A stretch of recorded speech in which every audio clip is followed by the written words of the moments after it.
I thought this project was literally over when I discovered a wall had sagged down over an inch.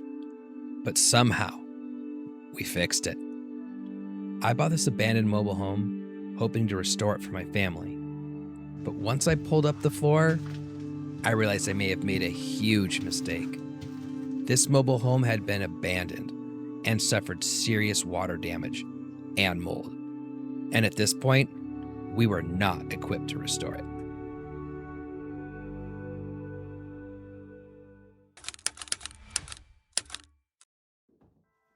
This whole thing started when I began pulling up the old carpet and flooring.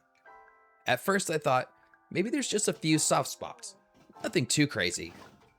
But the more I pulled up, the worse it got.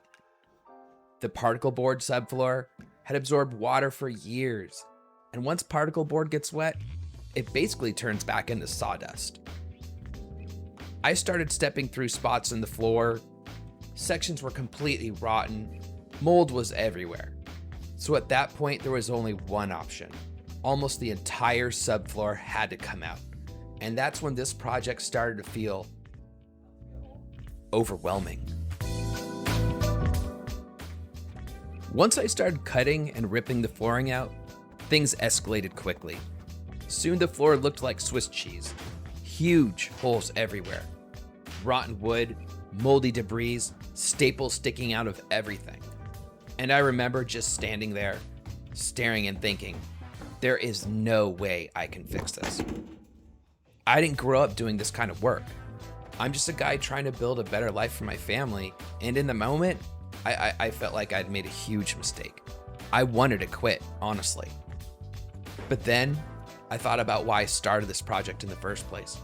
My family and I are currently living in a tiny home, and the goal was to restore this mobile home so we could eventually move into it and have some more space.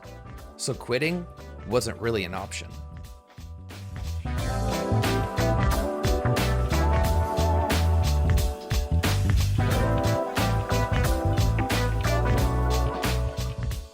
When everything felt hopeless, I just took a deep breath, grabbed my saw, and just started cutting.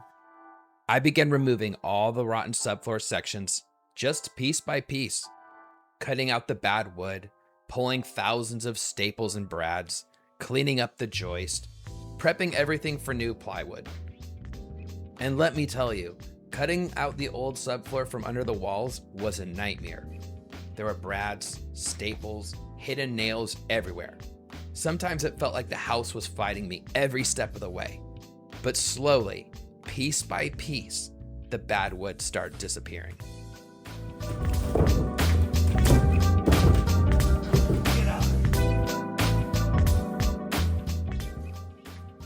And something interesting started happening.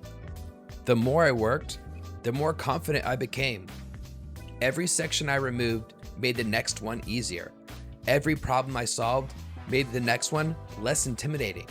I realized something really important that day. You don't have to know everything when you start. You just have to keep moving forward.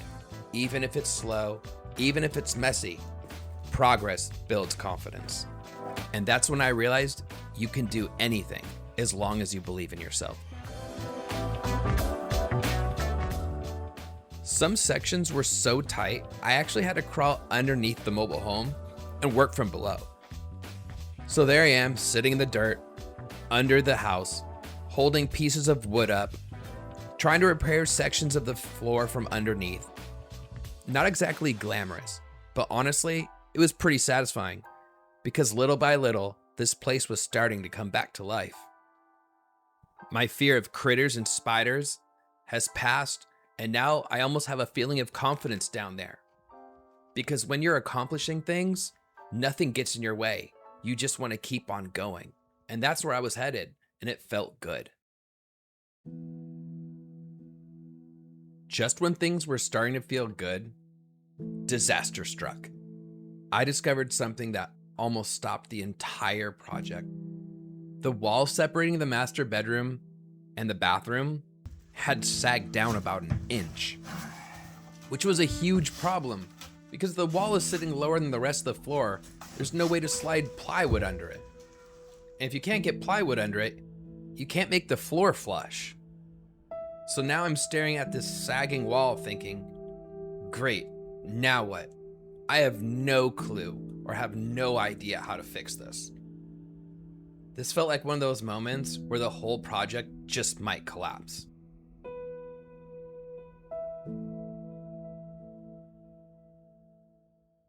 After a lot of stressing and a lot of research, my wife and I decided to try something simple. We grabbed a crowbar and attempted to pry the wall up just enough to slide the plywood underneath. No fancy engineering, just brute force and determination. And honestly, we didn't think it would work. But somehow, it did. The wall lifted up just enough for us to slide the plywood underneath. Problem solved. And in that moment, something clicked for me. Wood is forgiving. You can move it, adjust it, work with it. This stuff isn't nearly as complicated as it seems when you're staring at it.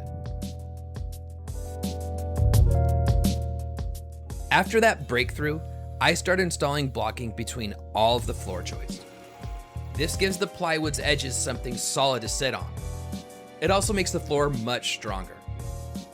Once all the blocking was installed, I started cutting the plywood panels to fit in the openings. Some pieces dropped right in, others needed some adjustments, and a few had to be carefully slid or hammered under the wall. But slowly, all the holes started disappearing, one panel at a time, until finally the entire floor was covered again. Then I screwed everything down tight, and for the first time since starting this project, I was standing on something solid, a floor that I had built, and it felt amazing. It was proof that we had accomplished something. After that, I laid down the Luan underlayment, and suddenly the space looked completely different. Where there used to be rotten wood and giant holes, now there was just a clean, smooth floor ready for the LVP flooring. And standing there looking at it, I couldn't help but smile, because just a few days earlier, I thought this project was literally impossible. This project taught me something really important. When you first face a big challenge, it can feel overwhelming. Too big, too complicated, and even impossible. But as long as you keep moving, even just a little bit, you realize one thing: you're capable of anything.